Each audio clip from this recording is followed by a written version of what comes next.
Hello hello tout le monde, bienvenue sur le nouvel épisode de la pause médecine chinoise. Aujourd'hui, je suis ravie d'accueillir Yoann Cœur de Roi, le scénariste d'une BD que j'ai beaucoup appréciée, qui s'appelle La Montagne du Tao, et cet échange sera autour de cette BD, mais aussi sur son vécu, son expérience en Chine. Voilà, je vous laisse et je vous dis à tout à l'heure. Bonjour Yoann et bienvenue. Bonjour Jennifer. Écoute, je suis ravie de t'accueillir, merci d'avoir accepté la proposition. Avec grand plaisir. Et on va aller directement dans le vif du sujet parce que les auditeurs ont hâte d'écouter un petit peu ton histoire. Donc, est-ce que tu pourrais me parler un peu de toi, de qui tu es, ce que tu fais, voilà, un petit peu ta vie en résumé. Ma vie en résumé. J'ai commencé le judo très jeune quand j'étais enfant. Et en fait, ça m'a donné le goût à l'époque, une curiosité, disons, vers les arts martiaux asiatiques. J'ai continué plus tard, quand j'avais une vingtaine d'années, par l'aïkido, et puis après le tai chi chuan. Et à ce moment-là, j'ai fait aussi du massage, shiatsu, et puis massage chinois. Et donc, en faisant du qigong et des arts martiaux chinois, je me suis vraiment passionné pour la pensée chinoise. J'avais une trentaine d'années à l'époque et j'ai plongé dans les livres sur la pensée taoïste. Et à ce moment-là, je faisais aussi des études pour être professeur de français langue étrangère. Donc j'ai eu l'opportunité d'aller travailler à l'étranger, d'abord en Pologne, où j'ai donné mon premier cours de Qigong. Et puis l'année suivante, en 2008, je suis allé en Chine et je pensais rester en Chine 2 ans pour, disons, découvrir un petit peu la culture traditionnelle. J'ai continué là-bas à enseigner le Qigong, même si ça paraît un peu curieux, mais je le faisais dans le cadre de l'université où j'avais quelques étudiants et professeurs étrangers et quelques Chinois aussi. Et puis en 2010, au lieu de rentrer en France, je suis je suis allé à Shanghai et j'y suis resté 13 ans jusqu'en 2023. Donc j'ai passé 15 années en tout en Chine. Et pendant ces 15 années, j'ai beaucoup pratiqué, enseigné aussi le Qigong. Et voilà, j'ai découvert vraiment avec les rencontres cette culture traditionnelle chinoise. Il y a plein de questions qui me viennent, Ouais. comme par exemple, pourquoi tu es rentrée? Parce que je pense que tu as trouvé quand même, je pense que tu as vécu pas mal de belles expériences qui auraient pu te donner envie de rester. Mais voilà, du coup, la première question qui me vient, c'est pourquoi être rentrée?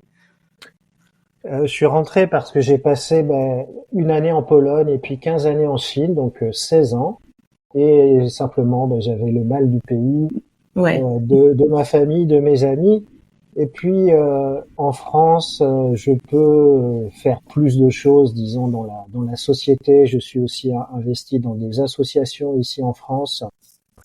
Donc ça me donne une plus grande liberté en fait Que là-bas. Voilà, c'est la raison principale. Du coup, tu as un petit peu évoqué ces 16 années ailleurs, mais on va venir peut-être directement sur la partie chinoise. Pourquoi tu as choisi de raconter cette histoire, cette BD? Est-ce qu'elle est inspirée du coup de ta propre expérience?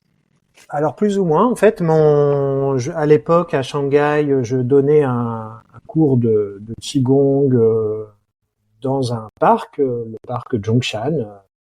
J'étais environné par des dizaines et des dizaines de pratiquants d'autres disciplines. Et parmi mes élèves, j'avais une amie, Corinne Bertrand, qui est directrice de collection en bande dessinée. Et elle m'a proposé de faire une bande dessinée sur la médecine chinoise. Et j'ai accepté, mais en ouvrant un petit peu le champ sur la culture taoïste en général. Maintenant, cette bande dessinée, C'est une bande dessinée documentaire, mais avec une partie de fiction. Hein, donc j'ai créé des personnages et notamment une héroïne, Fanny, qui va découvrir cette culture. Et évidemment, on peut retrouver une partie de mon expérience, mais elle est cachée dans les personnages. C'est pas directement moi dont je parle. Oui.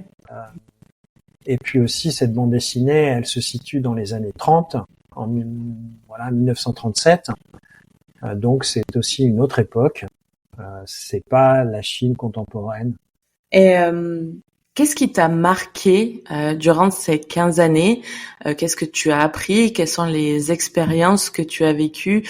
On parlera de la BD un petit peu après, en correspondance, mais voilà, quelles sont les choses marquantes? Quelles sont les choses qui t'ont fait philosopher peut-être, qui t'ont donné à réfléchir? Alors, Je peut-être ça sais, va être difficile question de faire le difficile. bilan parce qu'il y a énormément de choses. Alors déjà, je dirais que pour la culture traditionnelle, quand je suis arrivé en Chine, j'ai été un petit peu déçu. J'étais en nord de la Chine à l'époque, à Harbin, pendant 2 années. J'étais un petit peu déçu parce que, je sais pas, j'avais des images un petit peu clichés de la Chine et je pensais que les Chinois étaient plus traditionnels que cela, mais en fait, la société est très moderne, très américanisée même, hein, par bien des aspects. C'est super marrant que tu dises ça, parce que j'ai ressenti la même chose en arrivant à Pékin et au pied de la muraille de Chine. Je me suis dit, oh là D'accord. là, je suis aux États-Unis en fait. Bon, voilà, il y a effectivement des commerces, des chaînes de magasins américains, des choses comme ça. Et donc au début, cette culture traditionnelle, elle me semblait un petit peu invisible, on va dire. Et puis au fil du temps, je me suis aperçu qu'elle était quand même toujours là dans les coulisses. C'est-à-dire que on va trouver un mode de vie chinois, une façon de vivre au quotidien, de manger, de se connecter aux saisons, d'avoir une pratique médicale très simple, même dans les familles. Et tout ça, ça vient de la culture traditionnelle. Et puis après aussi, j'ai eu l'opportunité de rencontrer des gens vraiment beaucoup plus en lien avec cette culture, que ce soit des enseignants taoïstes ou bouddhistes. Donc voilà, cette culture, elle est présente. Elle est présente aussi dans l'architecture, dans la décoration, dans la symbolique, que ce soit dans les restaurants par exemple, où on va trouver plein de symboles qui sont liés donc à cette culture ancienne. Je sais pas, dans les noms des plats, des choses comme ça. Enfin, on trouve plein de choses en fait, et petit à petit, je me suis vraiment reconnecté à cette culture. J'ai aussi découvert un endroit qui s'appelle Tian Tai Shan, c'est-à-dire la montagne de la terrasse du ciel. C'est dans la région de Taizhou. Donc c'est pas très loin de Shanghai dans la vision chinoise, c'est-à-dire ça doit être à 200 kilomètres. Donc c'est dans la région. Et en fait c'est la partie en Chine d'où vient la philosophie des trois enseignements ne font qu'un. C'est-à-dire en fait un lien, une connexion entre le bouddhisme, le taoïsme et le confucianisme, un courant de pensée en fait où ces trois pensées s'unissent. Et dans cette région, aujourd'hui encore, on trouve beaucoup de temples taoïstes, bouddhistes, avec des maîtres, des moines, et aussi des gens, des laïcs qui viennent séjourner dans ces temples. Et donc, en fait, on a une culture traditionnelle en Chine qui est toujours vivante, mais je pense qu'il ne concerne qu'une petite partie de la population, des gens qui sont vraiment investis dans cette culture traditionnelle. Difficile à estimer, mais peut-être 10% de la population est vraiment intéressée par ça. Oui. Je pense qu'il y a eu un changement de société, mais je pense que, comme tu le disais, c'est quand même très ancré dans leur habitude de tous les jours. Dis-moi si je me trompe, mais je pense que instinctivement, sans vraiment réfléchir, ils vont quand même encore utiliser des choses qui viennent de la médecine traditionnelle chinoise ou même de la pensée taoïste ou autre, mais ils ne s'en rendent même pas compte en fait. Oui, exactement. Ce sont des habitudes aussi dans la façon de manger, de cuisiner. Oui. qui est en général à la maison, en tout cas, très saine, hein, et très liée aux produits locaux, aux légumes, aux fruits qu'on va trouver selon les saisons. En ce sens, c'est quand même, enfin, même si en France aujourd'hui on a quand même le bio et puis cette pensée-là, mais en Chine on va trouver vraiment beaucoup de produits locaux sur les marchés, dans les petites boutiques de fruits et légumes. Du coup, toi, est-ce que tu t'es mis à vivre à la chinoise ou est-ce que tu as continué à vivre à l'européenne?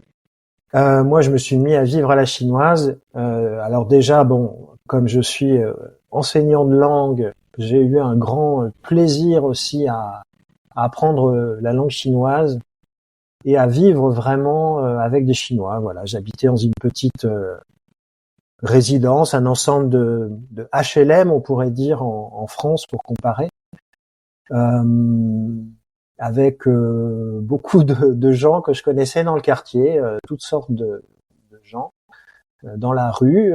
J'ai habité au même endroit à Shanghai pendant, j'ai oublié maintenant, 12 ans, voilà. Hein, donc je connaissais vraiment beaucoup de gens. Et puis je me suis mis à me lever très tôt le matin, comme font les Chinois. Souvent, ils sont vraiment matinaux, à travailler beaucoup. Les Chinois sont très actifs, donc voilà, je travaille tous les jours, je dirais. Hein. Souvent les Chinois, c'est ça. Il n'y a pas vraiment de week-end. Et puis Et tu allais faire du tai chi le matin dans les parcs? tai chi, qigong, Gong. oui, ou dans ma résidence, parce que dans la résidence, en fait, il y a très souvent en Chine, il y a beaucoup de petits jardins, d'espaces verts dans les résidences, avec aussi des comment on appelle ça, enfin des pas des portiques, mais des choses pour faire de la gym, là, Ok, ouais, je vois. ouais. Et donc c'est le lieu où se rassemblent souvent les personnes un peu âgées qui pratiquent ensemble le matin, le soir. Donc voilà, c'est vraiment favorable en fait à la pratique. Il y a ça. Et ce sont des habitudes que j'ai gardées, même étant revenu en France depuis maintenant 1 an et demi. Je me lève tôt, je déjeune tôt, je dîne tôt. C'est Euh, intéressant ça, toutes les choses que tu as ramenées et que tu continues à faire. ouais, ben voilà, je peux dire que je suis un peu chinois sur les bords maintenant. Hein. J'ai vraiment intégré beaucoup de choses en fait. Mais je pense que quand on parle une nouvelle langue, on s'approprie aussi la culture derrière. Je pense qu'une langue, c'est pas juste un moyen d'échanger, c'est aussi une façon de penser et vraiment, on s'imprègne beaucoup aussi. Oui, tout à fait. C'est la langue, c'est la voie royale vers une autre culture. Et moi, je dirais que j'ai aussi intégré des choses alors plus subtiles, mais une sorte de philosophie de la vie qui se voit vraiment comme toujours évolutive, toujours dans le changement, en connexion avec l'environnement, avec les personnes autour. Et tout ça sont des choses qui viennent de la culture Chine. taoïste. Euh, C'est marrant, c'était une de mes prochaines questions au niveau philosophique. Est-ce que tu as changé et est-ce que tu vois une différence avec le monde occidental et la France en particulier? oui, mais c'est difficile à définir. Simplement, par exemple, en France, on va peut-être programmer un petit peu des choses à l'avance et les Chinois aiment bien se lancer dans l'action et puis ajuster au fur et à mesure. En fait, on a une sorte de processus assez naturel hein, d'action, de mise en action. Je crois que les Chinois aussi sont en général optimistes, tournés vers le futur, à mon sens.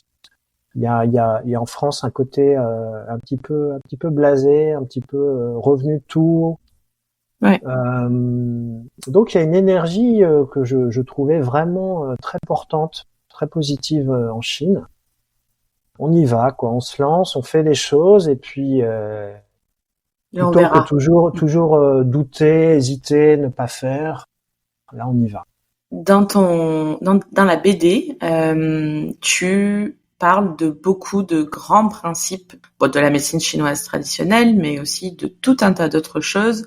Alors que j'ai pu un petit peu noter, on a la notion du qi, l'acupuncture, la moxibution, le qigong, le tai chi, le yin et le yang, la voie de la transformation, le feng shui, la calligraphie, les 12 méridiens. Enfin bref, tu as exploré beaucoup de choses. Est-ce que tu t'es documenté pour ça? Est-ce que ce sont les expériences justement que tu as vécues là-bas? Ou est-ce que c'est des connaissances que tu avais déjà, que tu as acquises? Enfin voilà, raconte un petit peu comment tu as construit cette BD et est-ce que finalement c'est aussi les maîtres que tu as pu rencontrer dans cette région de Shanghai ou voilà.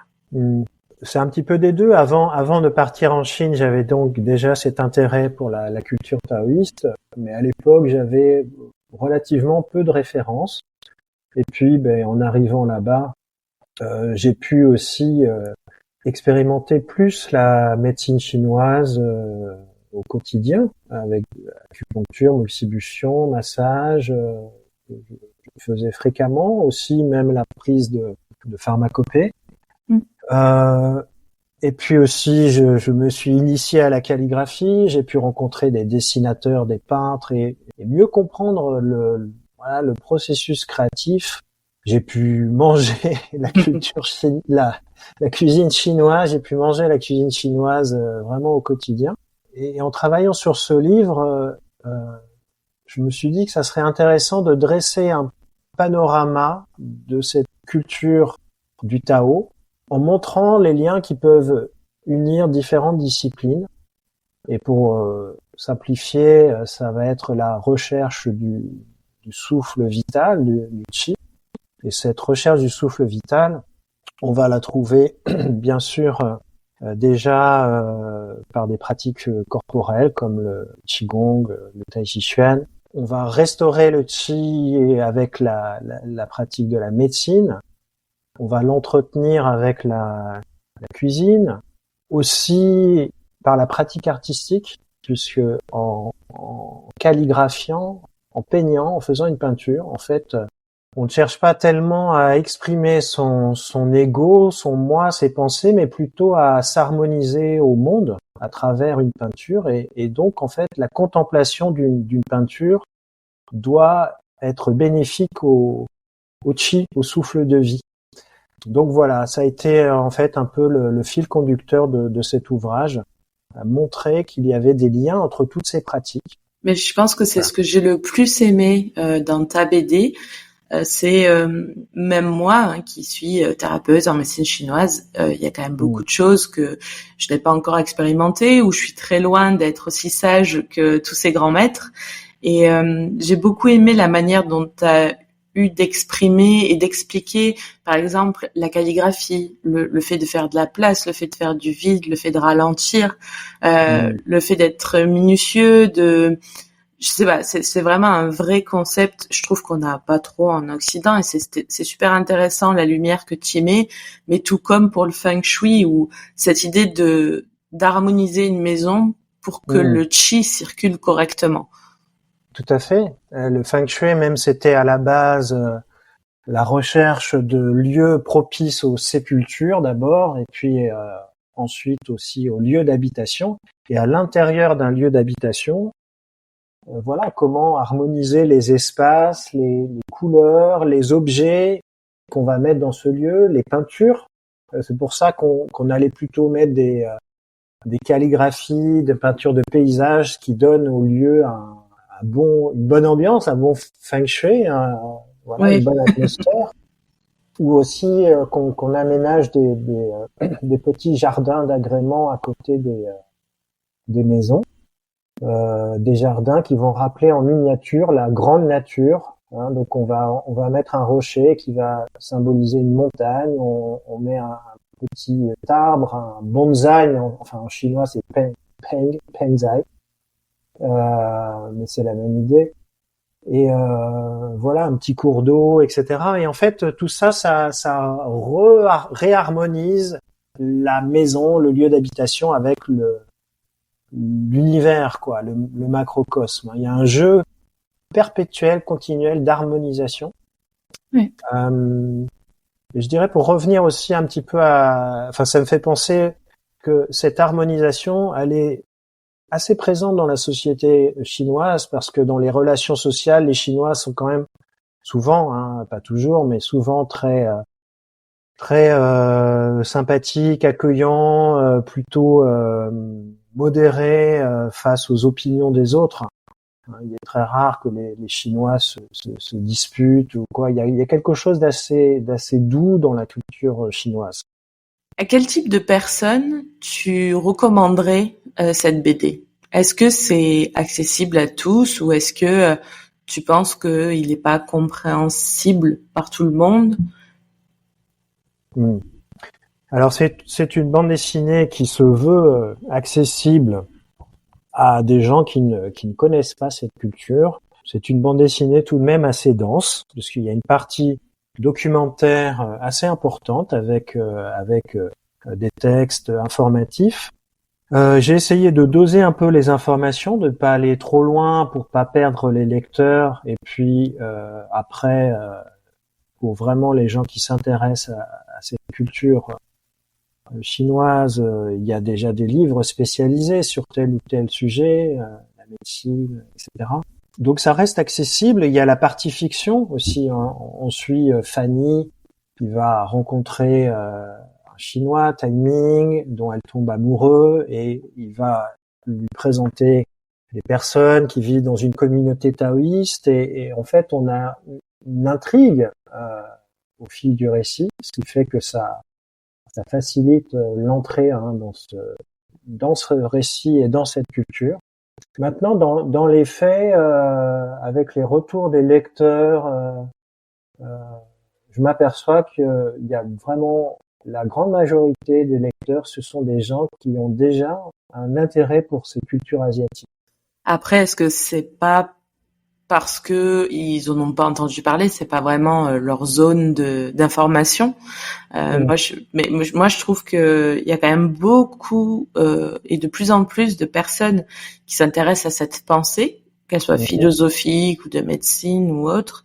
Et il y a une espèce de recherche de quête de sens. Donc, à mon humble avis, je ne suis qu'une lectrice parmi tant d'autres, mais je pense qu'il est vraiment accessible à tous parce que on vient dans un monde où les gens se questionnent de plus en plus et s'intéressent de plus en plus à voilà, l'harmonie de leur corps, à l'harmonie de leur esprit, à comment ils peuvent vivre plus serein, peut-être plus différemment, plus naturel, plus traditionnel aussi. Je pense que c'est une grosse mouvance aussi qui arrive, donc en tout cas, je pense qu'il va être de plus en plus lu. J'espère que en fait, c'est un livre qui va un petit peu rester parce qu'il y a très peu de livres, enfin de bandes dessinées, je veux dire, sur le sujet. Et puis il y a cette optique que je crois un petit peu originale, donc d'essayer de montrer vraiment les liens entre ces pratiques, alors que parfois si on s'intéresse à la médecine chinoise, on ne va pas forcément regarder la calligraphie ou la cuisine, hein, et pourtant il y a des liens vraiment. Oui, ou même le qigong, ouais. Qui en fait vraiment partie pleinement. Oui, tout à fait. Voilà, donc, mais effectivement, je crois qu'il y a beaucoup de gens aujourd'hui qui sont en recherche d'une qualité de vie et puis d'un sens aussi à la vie. Ouais. Et ce livre se veut aussi un récit initiatique qui va permettre de donner des outils, des cadres, un cadre en fait pour améliorer sa vie. Et je pense ensuite, pour certains lecteurs ou lectrices, ça va être la possibilité d'aller vers telle ou telle discipline. Peut-être que des gens ne connaissaient pas avant le massage ou l'acupuncture, et puis que ça sera l'occasion en fait d'aller vers ça. D'aller essayer. Ouais. Et quel conseil tu donnerais à quelqu'un qui souhaite débuter son exploration du taoïsme et de cette voie? Qu'est-ce que tu lui dirais? Parce qu'en fait, j'ai lu à la fin de ton livre que tu mets, c'est un premier pas, et maintenant chaque pas va amener le lecteur à aller plus loin. Et du coup, ça m'a fait sourire et je me suis dit, voilà, qu'est-ce que tu le dirais à quelqu'un qui dit, voilà, je viens de lire le livre, j'aimerais bien me lancer, j'aimerais bien en apprendre plus. Qu'est-ce que tu lui conseilles? Je pense que le livre offre ce panorama où on va avoir j'ai pas compté exactement, mais peut-être une douzaine de pratiques diverses. On parle aussi, par exemple, du I Ching, hein, du livre des Oui. changements, de la calligraphie, donc de la peinture, même des arts de la chambre à coucher. Voilà. Donc, je pense que en lisant ce livre, on peut se dire, mais tiens, ça m'intéresse, ça m'appelle, ça m'attire. Et dans ce cas-là, on peut suivre un cours de Qigong, de Tai Chi Chuan, faire un cours de calligraphie, aller voir l'acupuncteur qui est près de chez soi, s'intéresser un peu plus à la cuisine chinoise aussi, très diététique, très riche, très liée aux saisons. Donc je pense que ça dépend en fait de l'inclination de chaque lecteur ou lectrice de ce livre. J'ai remarqué que au-delà de cette BD, tu postais sur les réseaux Oui. beaucoup de phrases, de citations peut-être, on pourrait dire. Est-ce que ce sont des écrits à toi? Est-ce que c'est un livre que tu comptes faire un des prochains? Est-ce que voilà, que tu m'en parles un petit peu? Effectivement, depuis, je sais plus trop, depuis le début du mois de novembre, depuis deux mois environ, je m'amuse à poster tous les jours sur Instagram une citation ou une petite pensée. Alors là, il y a beaucoup de ces citations qui viennent de l'enseignement que j'ai reçu dans mon école d'arts martiaux chinois. Enfin, je dis arts martiaux en général, mais aussi avec le Qigong. Ce qu'il faut voir, c'est que dans les pratiques traditionnelles, on a un enseignement qui passait par le geste et la parole. Évidemment, les écrits, c'était quelque chose de très rare, hein, mais toute cette culture, elle a passé les siècles par le geste, par la parole, par des préceptes souvent, des petites phrases, des sortes de proverbes que les Chinois se répétaient, que les enseignants passaient aux élèves. Ben voilà, ça ressort en fait. Je mets ces citations. Et puis la fréquentation pour moi quotidienne de cette culture, eh bien ça me donne des pensées, des idées, donc je mets ça en forme. Après, je lis aussi des livres de spiritualité. Je suis aussi ouvert à d'autres cultures, mais on va trouver le même type d'expérience peut-être dans d'autres tradition spirituelle, donc une ouverture spirituelle, une ouverture de cœur aux autres. Voilà, donc je mets tout ça en forme avec ces citations et ces pensées. Tu laisses une trace qu'il n'y avait pas vraiment jusqu'à maintenant. Ouais, ça m'amuse de faire ça, ça me permet moi de vraiment me concentrer sur des valeurs importantes pour moi. Et puis aussi, je me souviens quand j'avais 27, 28 ans, que j'ai commencé à vraiment pratiquer ces pratiques chinoises, et ben parfois j'ai vraiment été frappé par certaines petites formules, des phrases comme ça aussi dans la lecture de Lao Tzu, de Chuang Tzu. Ça m'a vraiment porté, ça m'a vraiment intrigué, intéressé. Et du coup, je me dis que moi-même, je passe ces citations, ces pensées, peut-être que ça va frapper quelqu'un. Ça va l'éveiller en quelque sorte à une autre dimension possible de la vie, à une autre culture. Donc voilà, c'est un partage en fait. Ouais, j'aime beaucoup l'idée. Est-ce qu'il y a des valeurs ou des pensées qui t'ont vraiment frappé et qui aujourd'hui résonnent encore en toi et que tu vis ou que tu essayes de mettre en place au quotidien? Il y a beaucoup de ces petits préceptes qui m'ont marqué, qui m'ont guidé. Par exemple, le secret de la pratique réside dans la pratique. Alors qu'est-ce que ça veut dire? Ça veut dire que il faut se mettre en action, il faut vraiment pratiquer et c'est en faisant les choses qu'on va vraiment comprendre le cœur d'une pratique, d'une tradition. On peut pas apprendre le massage ou l'acupuncture juste de façon théorique, il faut vraiment y aller, rentrer dans la pratique. Donc ça, par exemple, c'est quelque chose d'important, cette idée de pratiquer. Et aussi que Une autre phrase qui est liée à ça, c'est je ne pratique pas pour être efficace, je suis efficace parce que je pratique. Voilà, il y a une efficacité qui vient de l'expérience de la pratique. Et puis ça peut être dans tous les domaines. Ouais, c'est ça, c'est dans tous les domaines parce que là, c'était dans le cadre des arts martiaux, du Qigong, mais bien sûr, on peut l'appliquer à l'acupuncture par exemple. Ouais, ou même à n'importe, enfin, je pense à ça, à ceux qui nous écoutent, mais parce que voilà, peut-être que certains de mes auditeurs ne sont pas du tout au fait de la médecine chinoise, mais je me dis, s'il y a quelque chose qu'ils peuvent retenir de notre échange, c'est appliquer et faites et expérimentez aussi dans votre vie. Si vous avez peur de certaines choses, si vous dites non, mais plus tard, ou j'ai peur, ou je sais pas si je vais y arriver, et finalement on finit par y arriver parce qu'on pratique. Et il faut de l'expérience, et donc lancez-vous, j'ai envie de dire, sur peu importe ce que vous avez envie de faire. Oui, peut-être qu'au début vous serez pas bon, mais c'est pas grave parce que c'est le chemin pour être bon, justement. Oui, c'est ça. Voilà, quand moi j'ai fait Tai Chi Chuan en Chine, bon, un style qui s'appelle le style Wu Hao, et voilà, quand j'ai pratiqué avec mon enseignant, on rentre tout de suite dans la pratique. Il n'y a pas de, on y va, et puis petit à petit l'enchaînement, les mouvements, les gestes s'affinent au fur et à mesure. On rentre, on se fond en fait dans la pratique, et il y a un moment où on n'a pas plus vraiment besoin de réfléchir en fait, hein. Les choses elles viennent comme ça et ça y est, on est dedans quoi. C'est vraiment donc important de pratiquer. Il y a justement, j'ai une autre citation comme ça, c'est dans le doute agis. C'est un peu un jeu parce que on a cette expression en français qui dit dans le doute abstiens-toi, mais là non, au contraire c'est dans le doute agis. Et ça, c'est très important, par exemple, dans des situations où on se sent vraiment coincé.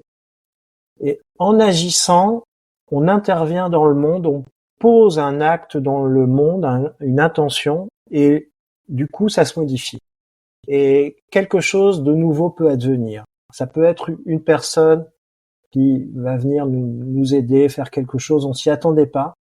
Mais voilà, si on était resté dans notre coin, juste les bras croisés, à douter, à rien faire, eh ben il y a rien qui serait passé. Donc il faut se lancer et voilà. En fait, le mouvement, l'action, c'est la vie.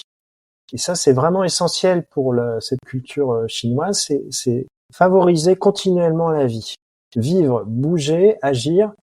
Et à ce moment-là, la vie, elle répond. Il y a des rencontres qui se font, des choses en fait. Mais voilà, il faut y aller, quoi. C'est vraiment essentiel. Hein. La société chinoise, c'est une société qui a énormément évolué depuis les années 80, après Mao Tse-tung, toute cette période-là. Et les Chinois, ils sont vraiment, enfin souvent, pas tous, mais quand même, ils sont vraiment favorables à cette idée de changement, d'évolution. Ils se mettent au diapason de la vie moderne aussi, avec, je trouve, une grande ouverture à tout ça. En fait, ils apprécient de changer. Oui. Ils acceptent que la vie, c'est le changement aussi. Que tout change, c'est vraiment la base de leur culture, avec les saisons, avec que rien n'est permanent. Tout est en permanence. Voilà, donc là, on rejoint le cœur du taoïsme et aussi le bouddhisme. C'est l'impermanence, c'est le changement perpétuel, donc c'est cette harmonisation au changement, et c'est un principe qui est vraiment très important de considérer aussi que les personnes autour de soi ne sont pas figées, que voilà, elles peuvent évoluer, elles peuvent changer, leur caractère peut être modifié au fil du temps. En fait, on n'est pas entouré de personnes qui sont un petit peu comme des objets figés, mais au contraire, on est entouré de sujets, d'êtres en perpétuelle évolution. On parle dans la tradition chinoise des 10 000 êtres qui sont les êtres humains, les animaux, les plantes, et tout cela change toujours. Il y a un proverbe chinois qui dit donc voilà, les 10 000 êtres sont en constante évolution, et donc on est en fait dans on est environné de flux énergétiques, tout change continuellement autour de nous, y compris les personnes, ce qui signifie que on peut aussi échanger de regard sur quelqu'un. En fait, la personne, elle est pas figée. Peut-être que cette personne, elle va évoluer. Elle est en cours d'évolution. Elle est dans un processus de changement. Oui, et puis l'accepter. Parce que je trouve que on est quand même dans une société où on n'aime pas trop le changement en Occident. On s'accroche à des choses, au matériel, aux choses actées et faites, mais finalement, je pense que la vie serait plus facile d'accepter ce changement. Le changement, voilà, c'est la sagesse. Le changement, il est inévitable. On doit bien accepter que notre corps change, qu'on vieillit, etc. Mm. Et puis que oui, voilà, la société française évolue, se modifie. Parfois, on regrette évidemment des choses du passé. On se dit que c'était mieux avant. Mais possiblement, il peut y avoir aussi des choses mieux dans le futur. Donc, voilà, on les prend au fur et à mesure. C'est vraiment essentiel en fait d'accepter ce changement. C'était un super échange. On va arriver à la fin. En tout cas, je conseille à tous les auditeurs, si c'est pensée ou si le taoïsme en général ou la pensée chinoise ou les pratiques vous intéressent vraiment, en première intention, cette BD, elle va vous apprendre tout un tas de petites choses et ça vous ouvrira la voie vers peut-être un intérêt particulier pour une de ces pratiques. En tout cas, je vous le souhaite parce que c'est vraiment quelque chose de beau à vivre et puis ça fait partie d'un chemin personnel. Maintenant, il y a une question que j'aime beaucoup poser à la fin de chacun de mes épisodes quand il y a des invités. C'est s'il y avait un message fort, quelque chose qui te tient à cœur dans ce monde que tu as envie de transmettre.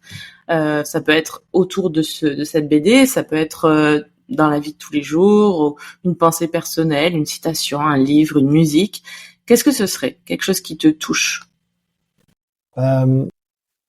Moi, aujourd'hui, mon parcours de vie m'amène à me former en psychothérapie et je trouve dans cette approche beaucoup de liens avec ce que j'ai vu dans la culture chinoise. Déjà, ce dont on vient me parler, hein, c'est-à-dire que une personne est dans un processus de changement, donc on n'affiche pas, on ne caractérise pas, on l'étiquette pas. Et aujourd'hui, j'ai vraiment ce sentiment d'être engagé sur une voie où je me connecte aux autres, une voie aussi d'ouverture du cœur. Ce qui me touche vraiment maintenant avec l'actualité, c'est la position des femmes dans la société, l'emprise que je vois de certains hommes dans les relations sur ces femmes. Ça, c'est quelque chose qui me touche profondément. Je pense que il y a vraiment un grand progrès à faire dans nos sociétés sur ça, hein, sur les relations des hommes et des femmes. Et je pense que les hommes aussi doivent s'interroger sur leur masculinité. Je dirais que les hommes sont des femmes comme les autres, ou que les femmes sont des hommes comme les autres.